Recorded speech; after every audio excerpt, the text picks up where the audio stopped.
Le crédit impôt recherche, on le connaît sous sa forme actuelle depuis 2008, mais il subit régulièrement quelques évolutions.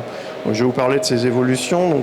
Ces évolutions interviennent dans un contexte où les États, et plus particulièrement la France, arbitrent entre souveraineté, compétitivité et état des finances publiques.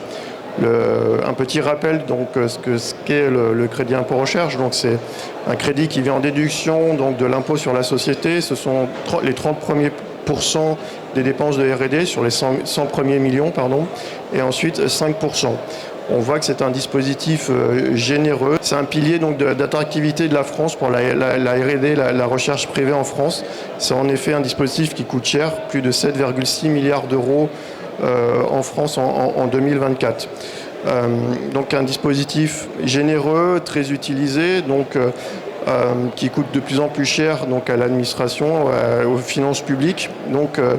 Récemment, le législateur est venu raboter un petit peu ce dispositif sur quelques aspects de dépenses. On va parler dans le calcul de l'assiette du crédit impôt recherche. On va parler de l'abrogation de la prise en compte des dépenses liées à la propriété intellectuelle. On parle de frais de maintenance et de défense des brevets, de la veille technologique. Ça a représenté à peu près 200 à 250 millions d'euros d'économies.